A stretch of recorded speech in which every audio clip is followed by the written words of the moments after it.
Hi friends, this is Chris. And Yuji. Welcome back to the channel. So I want to have a chat with you about how you spend your time. And in fact, this week I watched a TV show called Time Bandits. And this is based on an old movie. I'm 49, so I remember these old 1980s movies. And if you guys remember the old movie Time Bandits, you can chime in the comments. But the episode one, the first 10 minutes is absolutely fantastic. I felt like someone wrote it for me, or maybe I wrote it in my sleep. I don't know. I'll give you the basic gist of the story, and then we'll talk about sort of the meaning of it.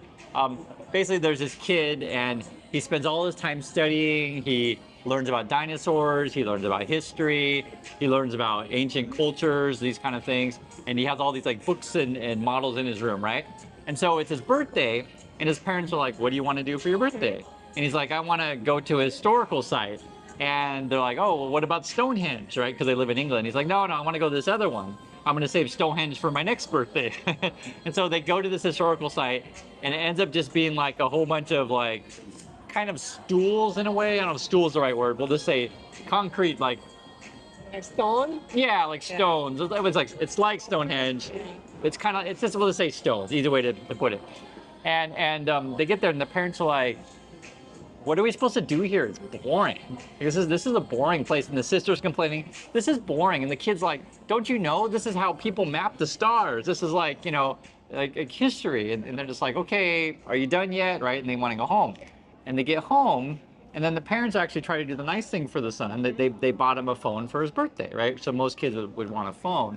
And he's like, "What do I do with the phone?" They're like, "You can play games, you can text all your friends, these kind of things." And they established early on that the kid doesn't really have any friends, so he has no one to text, and he doesn't really want to play games. And so then the parents start demonstrating like how you can text people. The dad like, "How are you?" And the mom's like, "How are you?" "I'm fine, I'm fine." And it's like basically just useless banter. Okay. The reason why I identified with this particular story of the kid is that this was a kid that was excited to learn and excited to better himself, but the people around him had no appreciation for that kind of thing. And that was the environment that I grew up in, basically. All the people around me just wanted to play, essentially. And I write about these things in my book. Gage knows this, we talk about this topic quite a bit. And kind of the reason why this comes up, why I wanted to better myself, why I wanted to improve my life, is because I did not like the circumstances that I was in. And I feel like, and I think that's a long conversation, but I feel like the situation in the USA right now, depending on where you are, is honestly, you can't fix other people. You need to focus on getting to a better neighborhood, right? It's not just USA, we have the same thing in Korea, right? Same everywhere, I think. What's that? Same thing everywhere. Get to a better neighborhood. Well, explain like, why would I want to go to a better neighborhood? If you have kids, I want my kids to have better friends, better education and clean, safe neighborhood. Right. And, in the USA, this is just real. The neighborhoods that aren't that good, I mean, your life, yeah, they do drugs, your life's in danger, right? Those guns. Yeah, they bring guns in school. It's real. It's real. And you have a major problems as well. Is like, just for example, let's not talk about safety. Let's just say you're more comfortable around people who drive Cybertrucks, or you're more comfortable with people who don't drive Cybertrucks, right? Whatever, right? You need to go to a place that makes sense for you. And one of the things that I think is so important, because we're talking about money, it takes money to move. Let's be real. Yeah. Right. You need money. What do you need money for? And a house. Yeah. I mean, a place to live, right? Basically. And essentially, the more money you have, the more options you have to go to, right? And you're going to find the place that makes sense for you. And I want to, tie this to what does it have to do with the kid that studies all the time, is every single, time that you have free, ask yourself, are you bettering yourself? Are you working hard to improve your income, your earning power, your skills, so that you have enough money to go where you want to go, right? Anything to add? No? That's it. Well, I mean, yeah, but you have to give people like real world examples, okay? So here's an example. I visited, you guys don't know, I reconnected my family last year.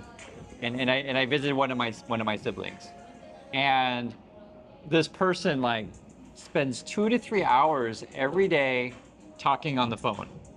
Gotta call this person, and I don't mean like for work, I just mean like gossip stuff on the phone all the time.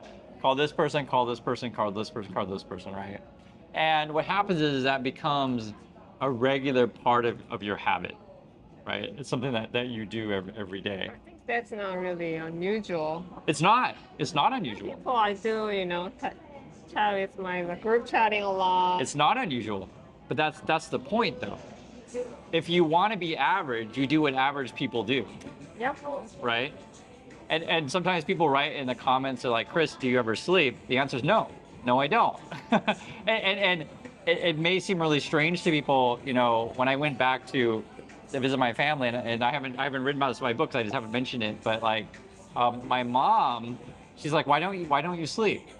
Like why are you always like reading stuff, working stuff? But that's what I've trained myself to do. Like, and that's why it's fun for me to do YouTube with you guys, because I like to read the news. I like to not only read the news, but learn everything that's in whatever article. Who's that person? Where is that city, right? Where did this thing happen? What's the new bill in Congress? What is this particular, if there's a new company, what's that particular CEO's education? What's their work experience, right? What do people say about said person? Like, I just constantly read stuff. Now, I understand for some people, like, reading is boring, right? I get that. I completely get it, and it's not for everyone. But in today's world, it's not just reading, right? There are other ways to learn. You watch YouTube, and that's fine, and you can learn, say, watching my channel. But the point is, if you really want to be successful in this world, you have to use your mind, right? The robot's not gonna think instead of you. You gotta think. And give robots order. See, the thing is today is a lot of people, and I know this because and I see it, the more I do YouTube, the more I see it, is that people want the quick fix. They want to find someone who tells them what to think, what to do, and when to do it. So simple thing is like, I won't mention his name, I don't like to mention the name all the time, but it's not just one YouTuber, many YouTubers out there will say, hey guys, sign up for my class and I will give you buy and sell alerts. I'll tell you exactly when to buy the stock and exactly when to sell that stock. So basically people are like, I don't want to learn. Just tell me what to do. Yeah. Just tell me what to do. A lot of the stocks game like that. Right. Yeah, we call it reading room. Reading room? Yeah. Why is it a reading room? Reading room or leading. Yeah, leading room. It should be a leading room. Yeah, so they just give you alerts. Right. Follow me, I give you a direction, you just whatever I say. And the way that I structure things on this channel, or even as a professor in the classroom, is the simple philosophy. You guys should know this already. If I give you a fish, it feeds you for the day. What's the rest? You fishing. If I give you a fish, I feed you for the day, for one day. Yeah. If I teach you to fish, I feed you for your life. Yeah. You should know this one. You don't know this one? We slightly different. Oh, slightly different. Yeah, but you get the basic concept, right? And this is part of like developing your thinking skills. A lot of times people say, like, the right comments will say that like watching the channel because it helps them to identify scams. This is real. Like, I think there are so many scams and fake stuff out there that's sort of why that content's popular. Mm-hmm. Already, just for example, guys, as you know, it's kind of been the hot topic lately, but Elon Musk, tweet out that fake video of Kamala Harris, basically, used the same footage of her ad and used her voice, and essentially, this is just the beginning. Like the reason why this stuff's so dangerous, this is just the beginning of that kind of stuff. Like I was just thinking about this, Gage and I were talking about this, like just imagine like I turn on the TV and someone figures out a way to hack the TV, right? And whatever, president is of your country, they come on and they say the zombies are here, blah, blah, blah. Or what, I'm using zombies as an example, but any kind of fake video like that these days could end up being a very real thing with the hacking, the technology going forward. That's why I say this technology is really, really dangerous. But that goes back to, again, better yourself, better your network, better your neighborhood. Because the first thing in that kind of situation, if I see like the president come on and say the zombies are attacking, right? The first thing you do is you call someone's like, hey, did you see that? What do you think? and the better network that you have around you, you'll be able to figure out, okay, this is a bunch of nonsense. The zombies aren't here. Or if the zombies do come, you and your friend will have a better plan to survive, Yeah. right? So, this all again goes back to get yourself to a better neighborhood that sets you up for success. It is not easy. I won't, I'm being honest with you. I'm not going to, lie and say, oh, it's so easy to move neighborhoods. It's so easy to think. It's really, really hard. Probably the hardest thing, and again, if you guys want to hear more of these topics, I write about in my book, but probably the hardest thing about going to a new neighborhood is you don't know anyone. Yeah. You don't know anyone in your new neighborhood, right? Maybe they wear different clothes than you, different brands entirely. Maybe they have a whole other network, right? You don't even know like where to begin. Maybe too, they have certain things that you're supposed to say that you don't even know, right? Guys, I lived in multiple countries, and I mean, Yeji can attest to this. I do things wrong sometimes in Korea. That's inappropriate for Korean behavior, right? Simple example, and this one's a very, very basic one. In the USA, many people wear their shoes in the house, Yeah. right? It would be really, really weird to do that in pretty much most of Asia, I think. Yeah. I think most of Asia, not every country in Asia, but Yeah, most of it. but definitely Korea would be kind of weird to wear the shoes in the house. Definitely in Japan. I think China's the same. Even Vietnam, they take They up take shoes off too. the store. Oh yeah. Well, we do that here. Like you go to the doctor or the dentist or whatever. Oh yeah, sometimes Yeah, have to. you take off your shoes, right? There's maybe a number of places. Now, I gave you a very basic example, very, very basic. Okay, the reason why that's an important example is that think about like for some people who are like, I'm not going to take off my shoes. I hate taking off my shoes, right? And true story. When I was in college, I had a neighbor or a roommate who served in the army. And it was winter, right? It was a cold area and there was snow outside. And he didn't want to take off his shoes in the house because he didn't believe in taking off his shoes. And so basically, this is a true story, he would walk in with his boots with a bunch of snow on it and drag it all over the house. And it was like really, really dirty. Yeah. And so I mentioned that example because it should be... Then what? they clean it? What's that? Then they even clean it? Well, his solution was that he has a robot vacuum. That was his solution. I got a vacuum that will clean it all up. So I left in about a week. That's a long story. I told you about that story. It was the same guy who didn't want to buy a plunger. Yeah. Yeah, because he crapped a lot. This is real. And the toilet got plugged. And I'm like, dude, we got to get a plunger because you crap a lot. He's like, no, we need to get a stick.